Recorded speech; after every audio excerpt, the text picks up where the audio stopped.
Ingat ya, bukan kita nggak ada waktu, hanya saja bagaimana kita mengalokasikan waktu itu. Setiap orang sibuk, setiap orang punya kerjaannya masing-masing. No excuse, jangan terlalu banyak alasan.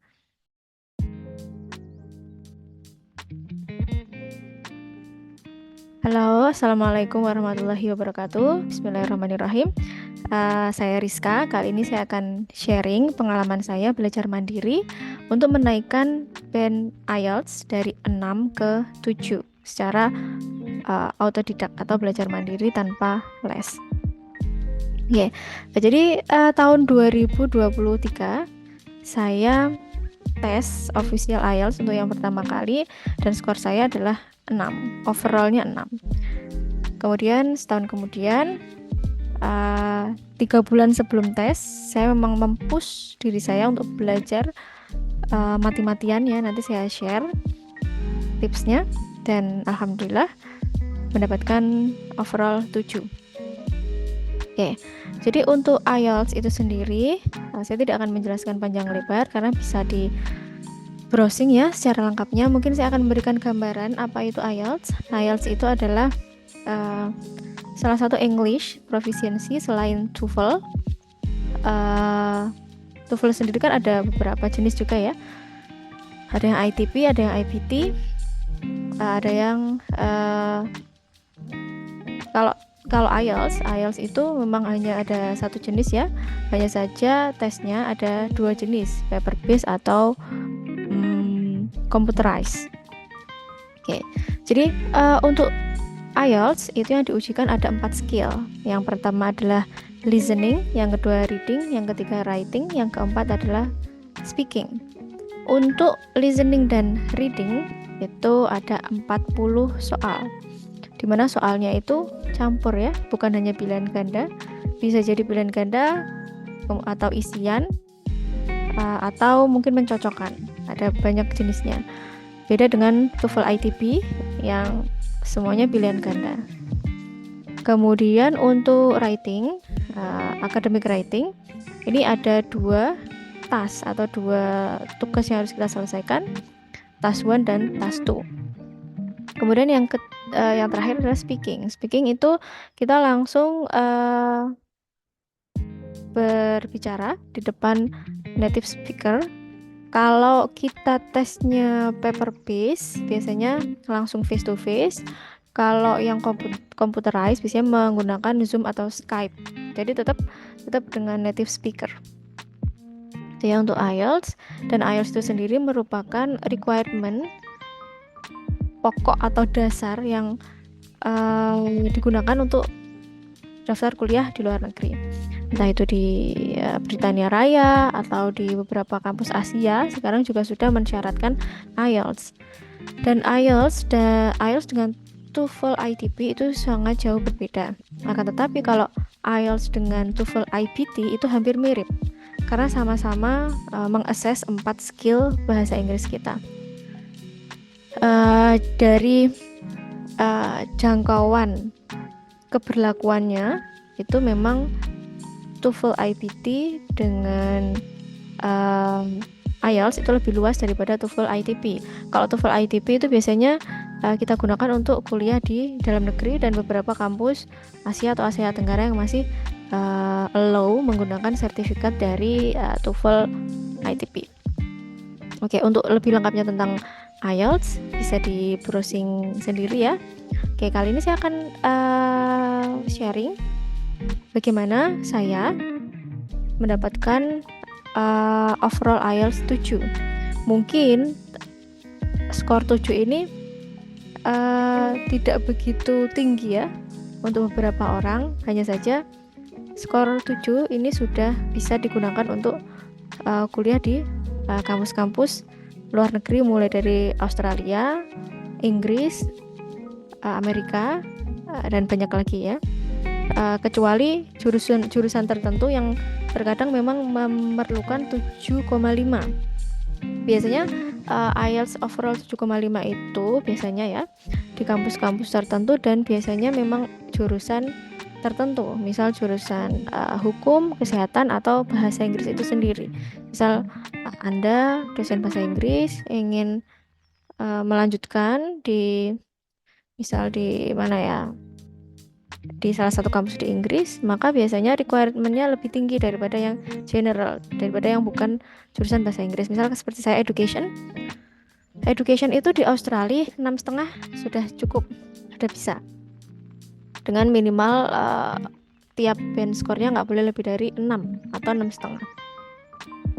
Jadi untuk 7 insya Allah sudah bisa dipakai di mana-mana, dengan catatan tadi ya. Oke. Bagaimana sih saya mendapatkan skor 7 selama 3 bulan? Oke, kalau menurut beberapa penelitian, tapi ini tidak bisa digeneralisir, untuk tiap orang ya, karena tiap orang kemampuannya beda, tiap orang juga daya juangnya berbeda. Kalau berdasarkan penelitian, untuk menaikkan 0,5 band score itu dibutuhkan waktu sekitar 3 bulan intensif belajar setiap hari maksudnya ya. Nah, bagaimana untuk saya sendiri? Saya akui memang saya tidak punya basic bahasa Inggris yang kuat. Bahkan TOEFL ITP saya itu hanya 500 saja, bahkan 500 kurang sedikit. Nah, setelah saya belajar untuk persiapan IELTS ini, saya memang harus berjuang keras. Selama 3 bulan itu, setiap hari rata-rata saya mengalokasikan minimal 6 jam per hari untuk belajar bahasa Inggris. Ya, karena memang sebenarnya skor yang ingin saya capai hanya 6,5 overall ya. Jadi asumsi saya waktu itu dari skor 6, saya belajar 3 bulan, saya akan mendapatkan 6,5. Ya, ternyata saya justru mendapatkan 7. Oke, jadi apa yang saya siapkan? Yang pertama, saya mengubah atau menyiapkan pola pikir saya terlebih dahulu. Jadi bagi kawan-kawan semua yang mendengarkan video saya ini, untuk belajar bahasa, yakinkan pada diri kalian, pada pikiran kalian bahwa belajar bahasa itu tidak bisa kesusu, tidak bisa terburu-buru. Minimal alokasikan 3 bulan untuk belajar. Jangan ada anggapan bahwa saya ingin menaikkan band score dari 6 ke 7 dalam waktu 2 minggu. Itu hampir mustahil. Ya, dalam waktu 2 minggu naik 1 band score itu hampir mustahil. Kemudian yang kedua, ya, yang pertama tadi kan kita harus bermindset bahwa belajar bahasa itu berproses. Entah itu bahasa Inggris, bahasa Jerman, bahasa apapun. Beda dengan belajar fisika atau matematika yang kita dikasih rumus bisa langsung kita kerjakan. Oke, yang kedua, alokasikan waktu setiap hari. Setiap hari, karena bahasa Inggris itu kembali lagi adalah kebiasaan. Alokasikan waktu setiap hari. Boleh Sabtu Minggu off seperti saya hanya belajar Senin sampai Jumat, tapi tiap hari 6 jam, bahkan sampai 7 jam. Sabtu Minggunya saya off. Off-nya nggak off benar-benar off tidak belajar bahasa Inggris, nanti saya jelaskan ya.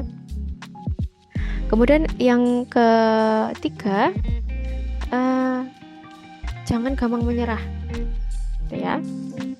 Nah, sekarang kita ke tips saya belajar IELTS.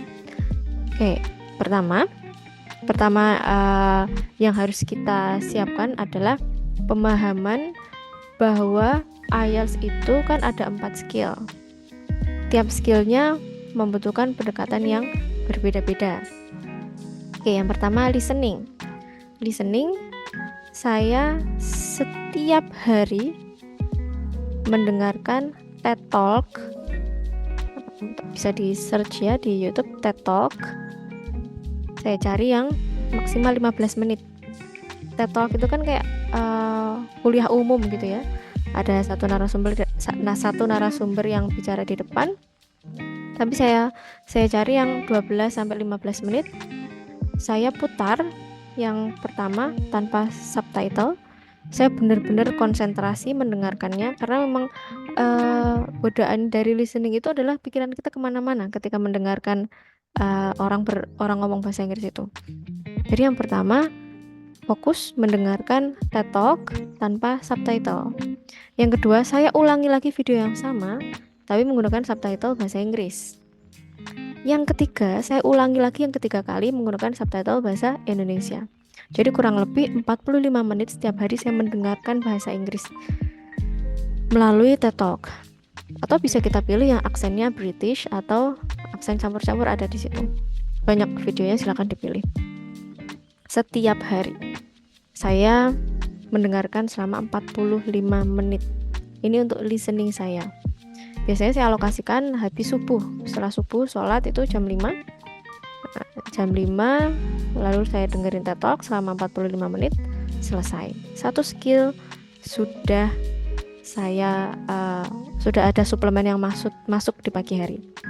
Dan sebenarnya menurut saya skill listening ini juga secara tidak langsung akan mempengaruhi skill speaking kita.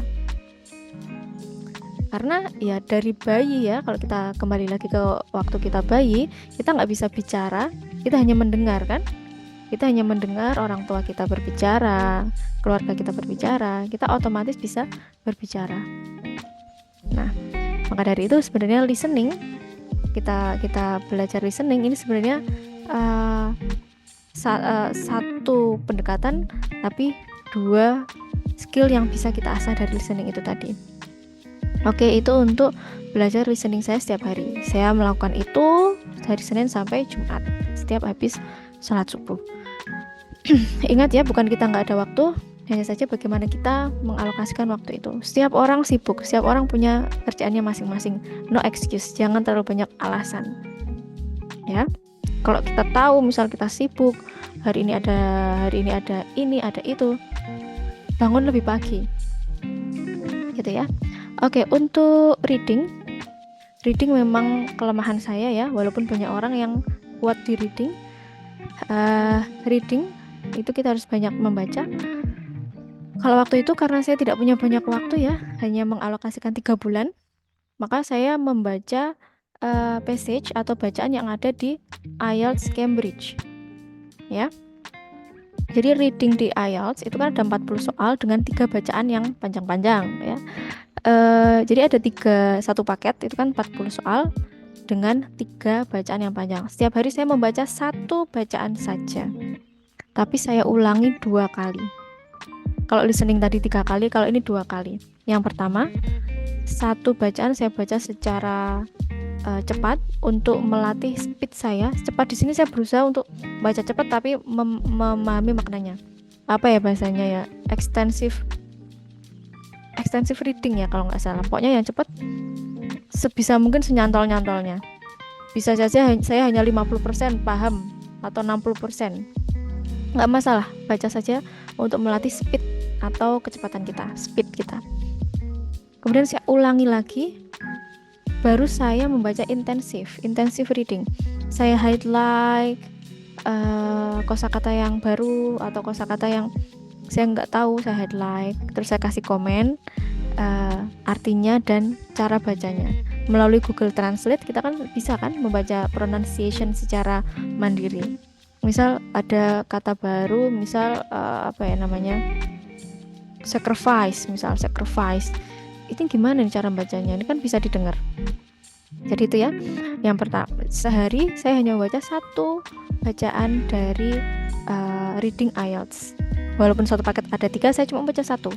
Tapi saya ulangi 2 kali. Yang pertama membaca cepat, yang kedua membaca intensif dengan mencari kosakata yang baru yang saya tidak paham dan saya cari artinya, saya tambah di komennya. Kan bisa ya kalau di PDF itu di highlight, kemudian dikasih komen.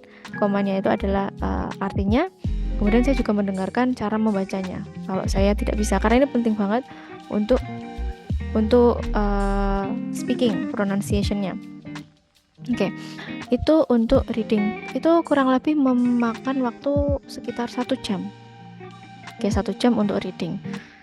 Dan biasanya saya langsung ya dari listening tadi pagi ya, dari jam 5 sampai jam 6 kurang seperempat langsung saya belajar reading. Anggaplah tadi jam 5 sampai jam 6 ya, readingnya jam 6 sampai jam 7. Baru saya siap-siap ke kantor untuk kerja. Jadi pagi sudah menyelesaikan 2 skill IELTS ya, listening dan reading. Oke, sekarang untuk writing. Writing ini adalah skill yang sangat menjadi momok ya di antara 4 skill yang lain. Kalau untuk reading, kalau untuk writing, saya membaca, ada buku-buku yang saya menurut saya ini sangat bagus dan mudah untuk dipahami. Jadi waktu itu nanti saya share ya PDF-nya ya, saya share PDF-nya. Ada 2 PDF. Satu PDF bukunya dari, namanya siapa ya? Nanti ya saya share, saya lupa namanya, ada PDF. Kemudian ada PDF yang kedua, itu adalah saya yang membuat rangkuman sendiri. Dari mana? Dari contoh-contoh writing band 9 yang saya analisis.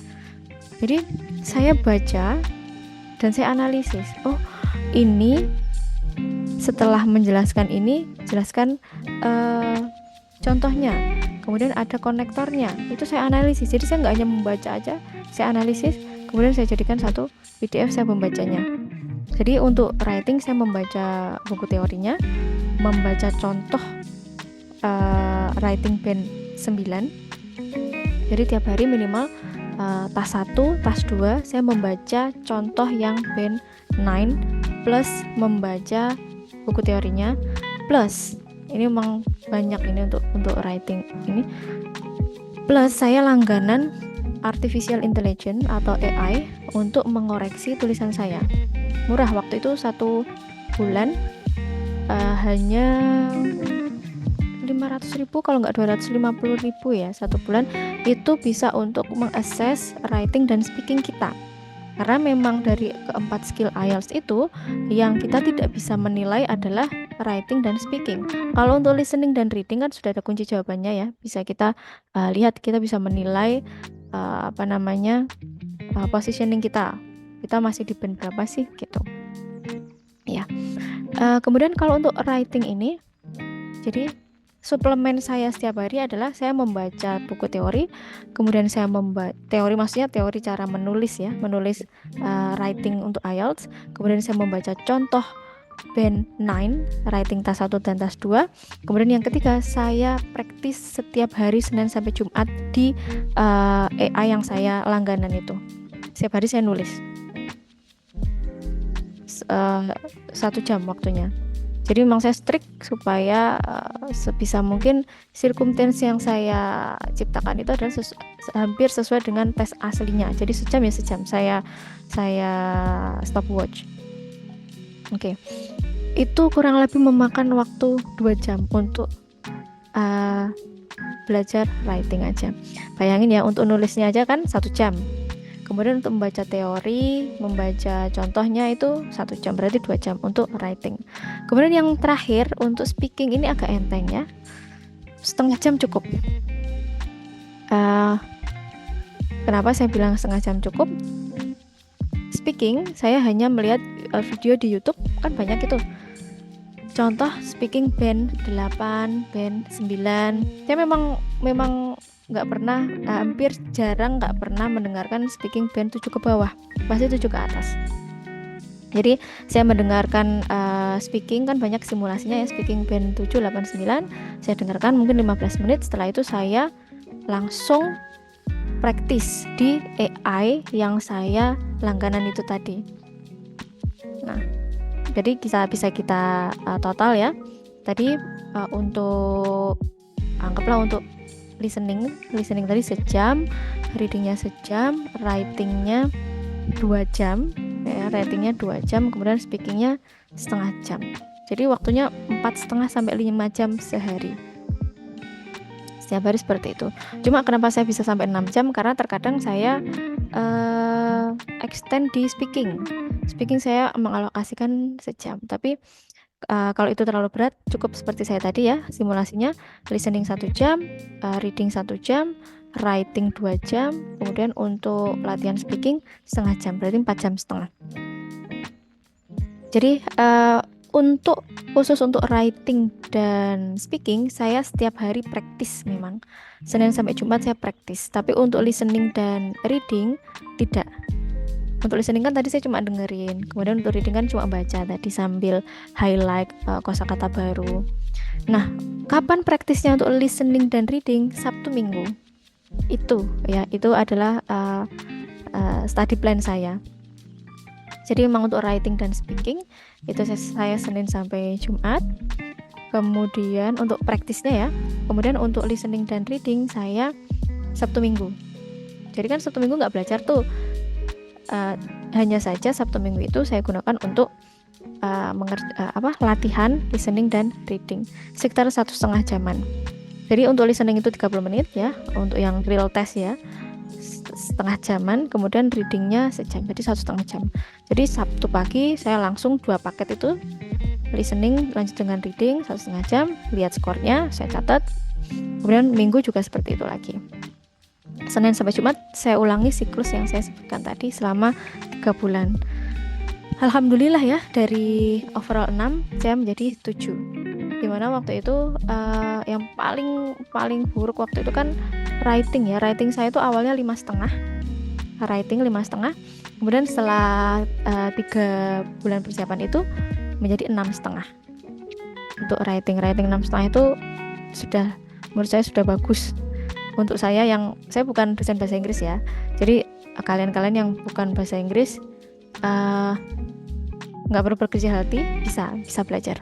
Kemudian untuk speaking saya dapat 7,5 ya, hanya dengan sehari mungkin belajar speaking setengah jam, kemudian secara nggak langsung dapat suplemen juga dari listening tadi. Oke, terima kasih, semoga bermanfaat. Insya Allah nanti akan ada link untuk PDF writing yang saya maksud tadi ya. Semoga bermanfaat, silakan dicoba. Jangan pantang menyerah, tetap lanjutkan belajar walaupun mungkin hasilnya kok listening saya turun, lanjutkan saja, jangan menyerah. Bismillah ya. Oke, terima kasih. Wassalamualaikum warahmatullahi wabarakatuh.